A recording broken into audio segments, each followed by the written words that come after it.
Everyone. That was a great panel. That was awesome. To follow up, but I have utmost confidence you are going to want to hear what, can I call you Whurley? Of course. Is that how we can Yeah, refer to absolutely. you? Okay, amazing. We've even got a few surprises here, so do stick around. Manny, it's wonderful to be back at Emerge Miami. I've been coming here for years, and it's always just an amazing crowd, amazing vibe. We were talking about San Francisco. Yep.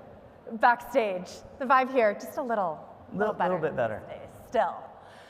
Welcome to you, in from Austin. Yes. So thanks for being here. I'm happy to be here. The title of this panel is really, I think it's the most interesting, if I can say so, even though it's our panel, The Arrogance of Man in the Age of Thinking Machines. Yes. I'm going to ask you what that means, but first I thought I would ask you, what piece of technology from a science fiction book, movie, or show recently, or any time in your life, has captured your imagination? Oh, that's an easy one. And can you compare it to what we're going to be discussing today in terms of quantum computing and AI? Actually, what's captured my imagination right now is the three-body problem. How many of you have seen that on Netflix yet? Okay, and in the three-body problem, they have a technology they created called a sophon. They created a technology called a sophon.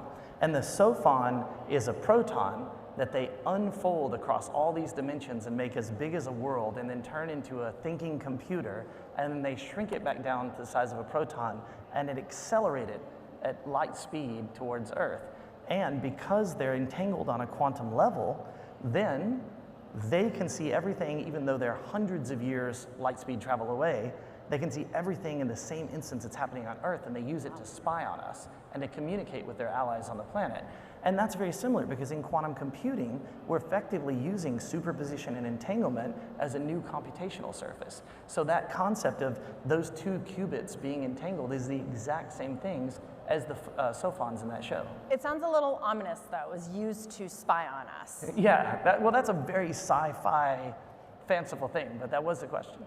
So then let's go back. First, I mean, maybe for our audience as well, can you explain quantum computing, a refresher for us? You wrote the book Absolutely. For Dummies, and how it differs from traditional. So I did write Quantum Computing for Dummies, but before that, I wrote Quantum Computing for Babies. So I guarantee there's a book that can get you into quantum computing. Look, quantum computing is simple. We're about to go through the biggest technological shift in computation in the history of our species. Okay? In 1959, Jack Kilby invented the integrated circuit. Before that, you bought transistors one at a time. That starts TI and the calculators. That ends up with Steve Jobs and everybody at the homebrew compute clubs building personal computers, leads all the way to the supercomputers, the iPhones, everything we have today. Okay? Those are based on transistors. One off or on. If it's a signal I let pass through, it's a 1. If I block it, it's a 0. Now, think about quantum. Quantum computing uses atomic particles to compute. So what you do is you take something like a salt atom, you blow it up, you pull an electron off, you freeze it down to coldest space, or you trap it with lasers, and it looks like a football. Now, I grew up in Germany, and we're in Miami, so a real football, not a soccer ball for everybody else. If it's straight up, it's a 1. If it's straight down, it's 0. Now, the power of this is, if you have 4 bits in that traditional classical system, as we call it, you have 16 outcomes, and you can be any one of those at the same time. But if you have 4 qubits, you can be in all 16 outcomes at the same time, thanks to the physics of superposition. I'm seeing the parallels to what you described in the three-body problem.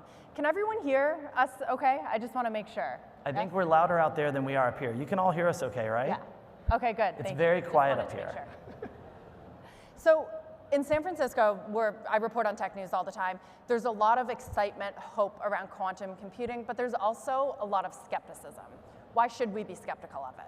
Well, last year, Time magazine had quantum computing on the cover, and it said, it's here, and it's going to change everything. If you go back 7 or 8 years, it was on the cover, and it said, it's here, it's going to change everything. So I can get that, much like AI or a lot of technologies. There's been a little over-optimism in history. It's a very hard, complicated thing.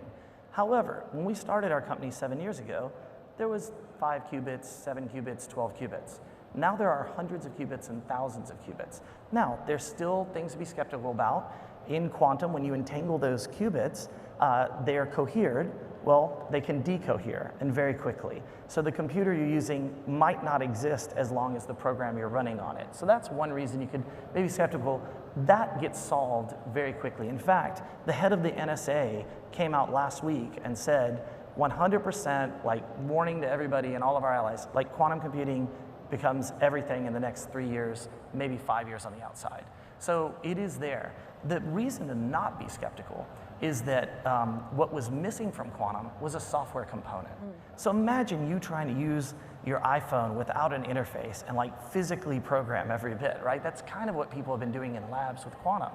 Now, with companies like Strangeworks and others, there's abstraction layers where you can actually go in and you can formulate problems and put them on the machines and get answers back. Still not at the scale that we want, but you can make measurable, impactful businesses with quantum on your computers today.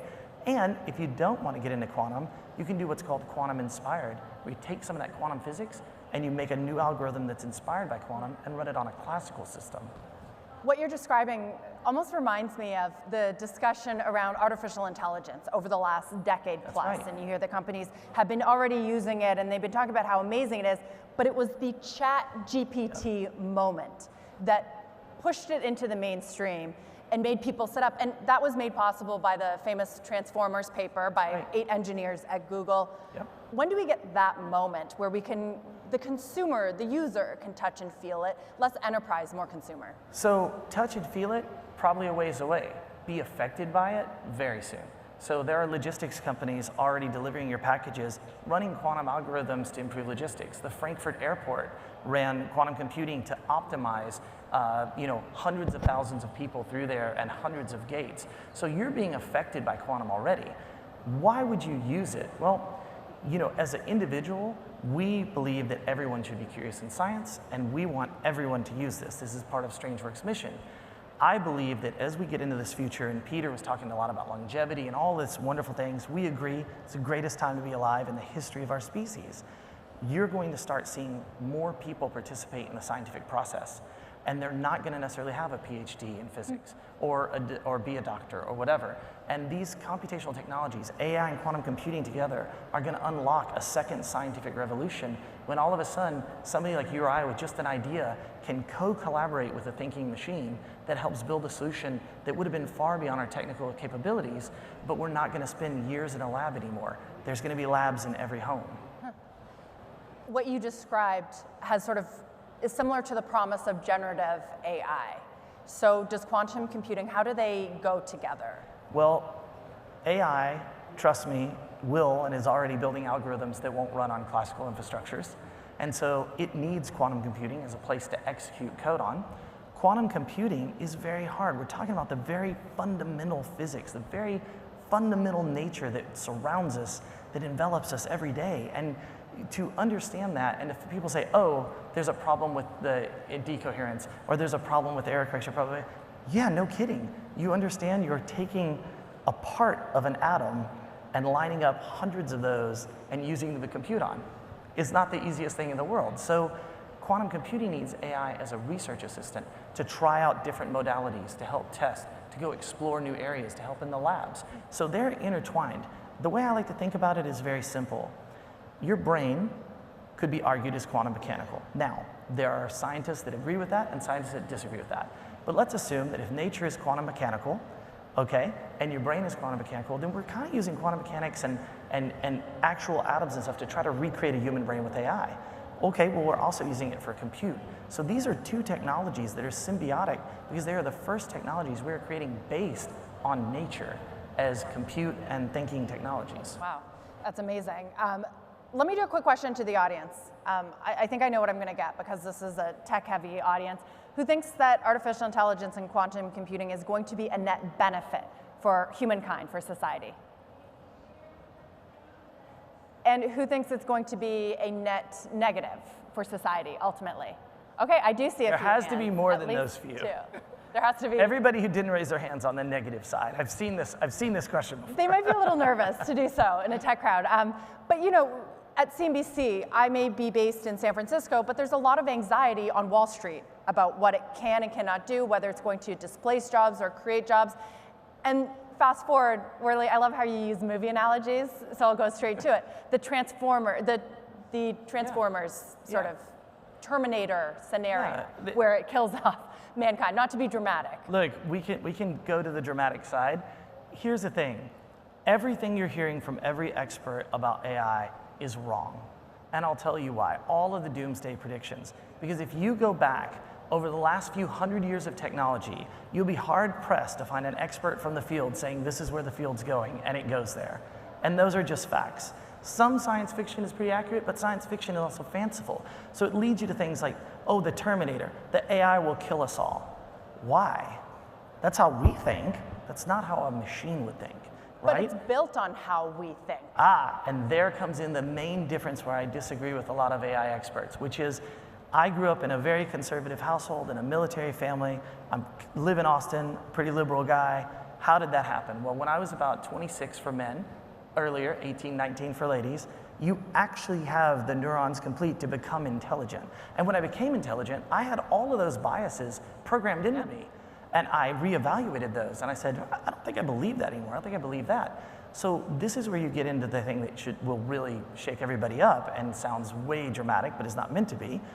You have to stop looking these as a tool that we are going to consume and start looking at them as the emergence of a new species with which we will have to collaborate. Because they will be programmed with biases, and everybody's worried about bias in AI. Trust me, short-term effects, absolutely, it happens, I get it. When you get to the point of a superintelligence, or as we're looking at, a quantum superintelligence, all of that goes away.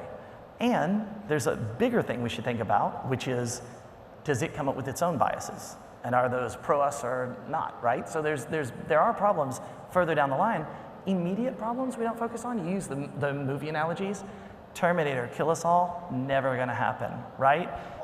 Let me push back a little bit. Push back a little bit, because I hear what you're saying, I hear this often, but even with the release of ChatGPT, right, we saw this chatbot try to get a reporter to leave his wife. But you did. And so there's flashes of sort of that scary So not to do a takedown on ChatGPT, but think of ChatGPT kind of like a medium, right? Medium. Yeah, think of it kind of like a medium. If you go look at cold reading and how that works, and how people say, I feel someone in the audience has recently lost something very important to them. I mean, there's a 100% chance one of you lost a relative or a watch or your wallet or something, right? That's how ChatGPT works. You're putting intelligence on it that is simply not there. It's a giant database, a large language model of data. And if you don't teach it what you're going to ask about and then ask the question, it's going to give you insane, crazy answers.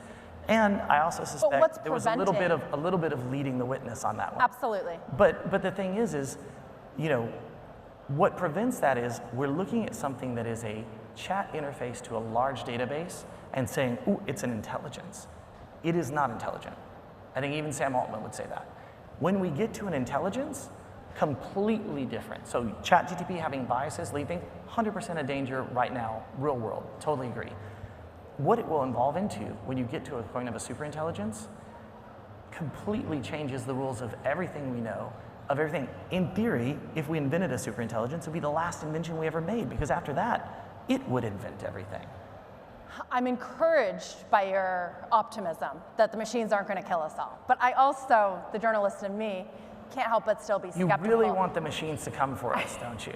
Not to be construed as I want the machines to come. I just want to so you know, if the war breaks out, if a war breaks out, don't talk to Deirdre. She's going to be on the machine side for sure. I can see that already. You know, I did hear about people saying please and thank you to their chatbots, yes, just in case. I do. That's going in a permanent record. Probably. Yeah, and I mean, there's an argument to be made that you should, even if your kids grow up and they're talking to chatbots more often. Yeah.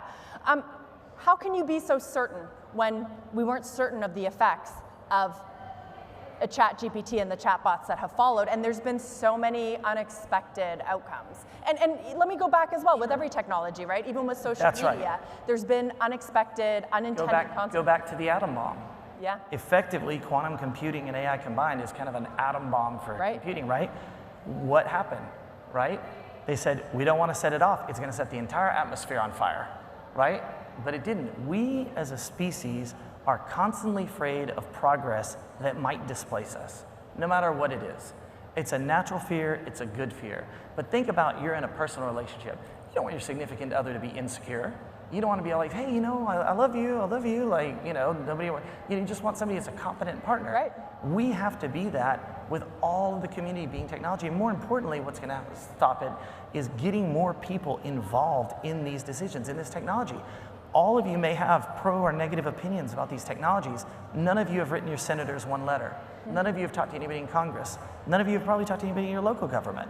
So it's really easy to sit back and go, it'll kill us all, with completely unfounded and not justify it. It's a lot harder to get people to get involved in the process where they're like, you know what? This is how we can shape it. This is how we can alleviate some of those concerns. It's a collaborative thing we need to do amongst each other to develop it, and then it'll be a collaborative thing to do with the technology. I think that's a great answer to what I said. I think I'm now convinced that there will be some, we don't need to worry as much, maybe just a little. We're gonna talk for like 2 hours after this. She still won't be convinced, but I'm gonna work on her. My job, what can I say? I want to get to the arrogance piece of this. Explain to me how the arrogance of mankind plays into everything that you just described, if this is going to be a different species. Because the biggest way is it affects everything that's developing. Because we think we are so great, we put these human emotions onto these machines. And then when we do that, we come up with these fears, like it could kill us all, or it'll imprison us, like the Perry Farrell song, we make great pets, right? Or those aren't actual concerns, I promise you. The problem is that as we do that, as scientists, when an expert from Google comes out and says, I wish I'd have never done that, AI could kill us all, everybody on Capitol Hill in America, everybody in Parliament in London, everyone goes nuts, and they don't have a fraction of the understanding of the technology. Think about it this way. Go watch C-SPAN, watch Mark Zuckerberg get asked by Congress, hey, how do you make money? And he'll say, oh, advertising. You're like, how do you really make money? Or get the CEO of Google interviewed, and he gets asked, is Google on my phone? If I walk over there, does it know that I'm sitting by that person over there? These are the kind of questions that my 7-year-old asks better questions, okay, about technology. You guys are scaring the shit out of every regulatory body on the face of the planet, and it's gonna cost you because we need these technologies, not to find better drugs, but to completely eliminate diseases. Not to repair, improve carbon capture, but to repair the environment, right? To make really big, massive changes in this second scientific revolution we're talking about. And when you come at it from fear and uncertainty and doubt, you scare the people who have the power to stop funding, to stop usage, to stop export, to completely shut down technological development. And look at what happened with the internet. The internet was pretty controlled. AT&T had TCP/IP. It wasn't until they gave that away and open sourced it that we could have an internet infrastructure and a World Wide Web and have that happen. It wasn't until the open source movement happened with the internet that the Apache Foundation, Brian Behlendorf, one of my favorite people, a good friend, came up with the Apache Software Foundation. They made a free web server so it could propagate. This is what happens when people collaborate. So let go of the fear, let go of the uncertainty and the doubt, and know that we're in charge of making these decisions. We can all do this together, but you need to be educated and you need to be informed. So leave it up to the people working in AI? No, leave it up to all of us. All of us. If you have opinions on AI, you're worried about it, write a letter to your senator, write to Congress, start a blog, do an op-ed. There's a million ways for you to participate. So what you just talked about is society's impact on the development of this technology. That's right. I want to talk about the technology's impact on society. We've seen profound consequences from every stage of technology, from the car, allowing people to meet from different cities and towns. The internet bringing people closer again, mobile phones, the way that people date, right, on dating apps, social media, arguably loneliness. So speaking of dating, I got broken up with day after Christmas, and I was flying on a plane from Pittsburgh to LA, and I sat beside this guy that looked really familiar, and I ran a company at the time called Chaotic Moon, a mobile startup I did with my business partner Mike Irwin, and I had my card. I knew this guy's somebody, but I didn't know who, and I hand him the card, and I go, hey, I just wanted to say hi, and I gave him the card, and he looks and he goes, Moon, what the did you do with the moon? And it was Buzz Aldrin, and I got a 3-hour lesson in orbital mechanics because I said space and I'm in orbit. And I told him that, immediately corrected myself, it did not matter. But there's a very famous cover of Buzz that has his picture looking really grumpy, and it says, you promised me Mars colonies, instead I got Facebook, okay? And that kind of sums it up, is we are the problem with that technology. Profound changes from quantum and AI. Everybody's worried about job loss. I'm not as worried about that. In the 80s, there were thousands of people protesting all over the US against a new technology called the ATM. Bank tellers were going to be out of existence within a year. And they just got repurposed, right? They service loans, they do stuff. But what technology do we have? Quantum computing and using the molecular compute that you can do on it will be key to addressing issues like cancer. Now, I'm not going to say cure cancer, which a lot of quantum people like to say. I think that's a little over your skis. But is it fundamental in the road to a cure? 100%. We can't do some of the things we need on a classical computer. Let's take the traveling salesman problem and put in an example.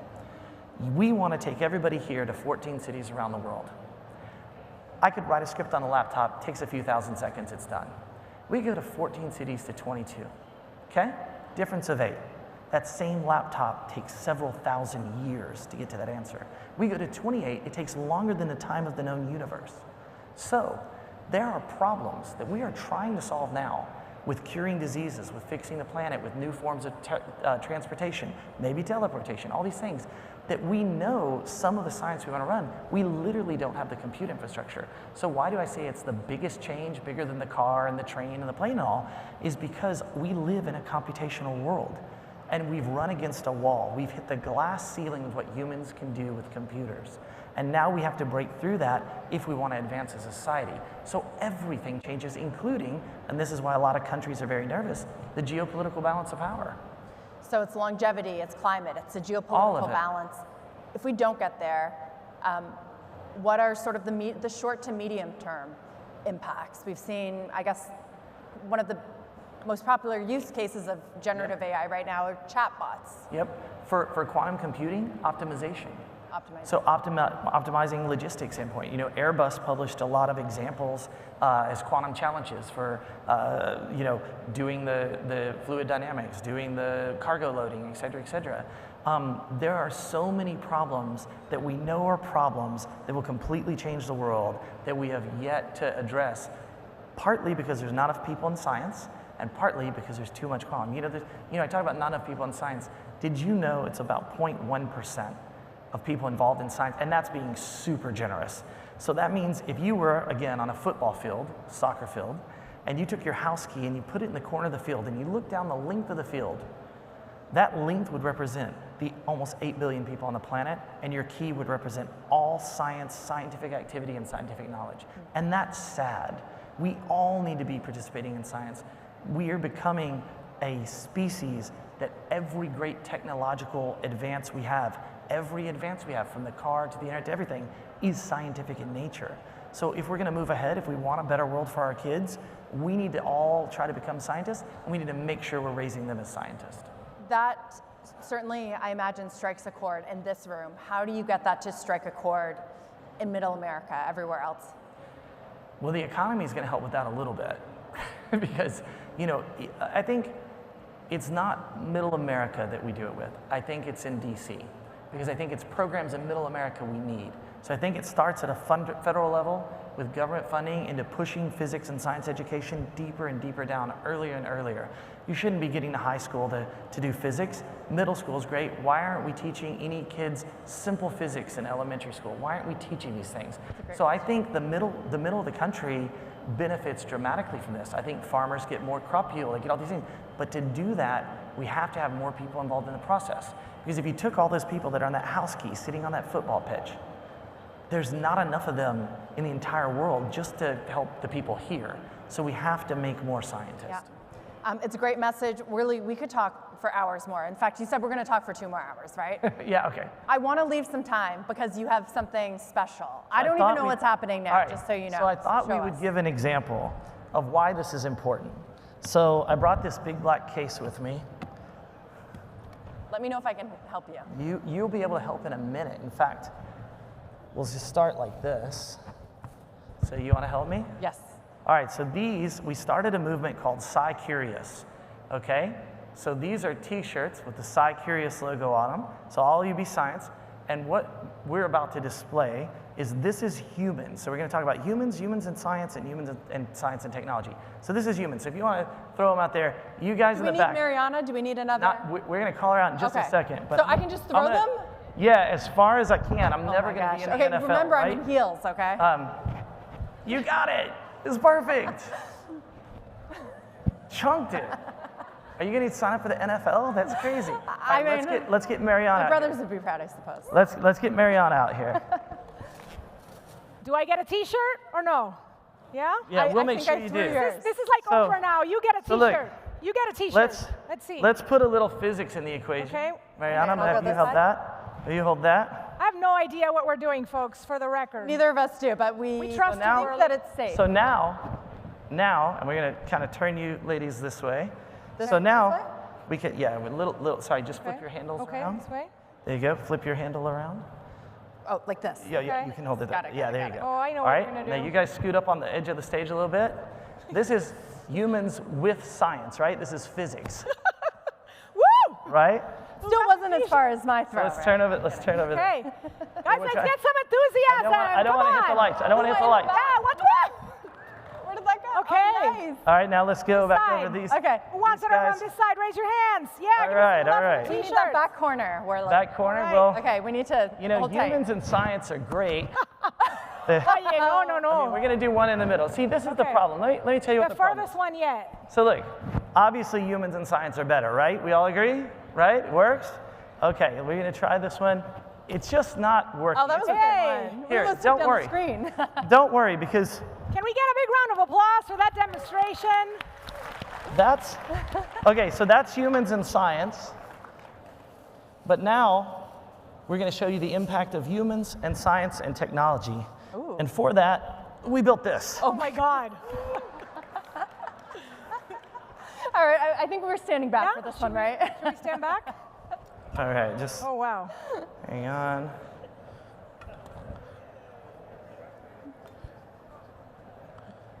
We got to get the.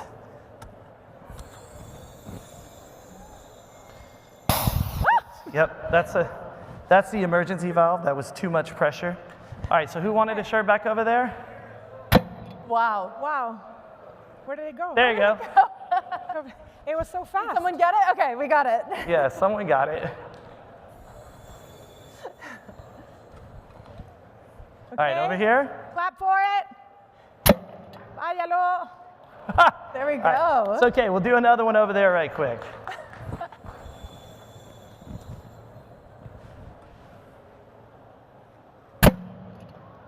Wow. That I went to even the see corner. where that's going. So For the last one, big round of applause for the last one as you shoot it out. straight, Let me yeah. hear you. All right, where are we gonna shoot it? I'm gonna step to the side. Enthusiasm. All right, I see you All guys right, back Whurley. there. This one's in there a little tight. I don't know how this is gonna work. Let's see. Okay. All right, are you guys ready? Going straight Yeah. down this middle row. Furthest yet. Wow. That hit. I think it hit the sound booth curtain. in the back, I think. So the point being, and thank you all for your time today, but we need you involved in the scientific process. Humans are better with humans and science, and we're tremendously better when you add science and technology. Thank you, everybody.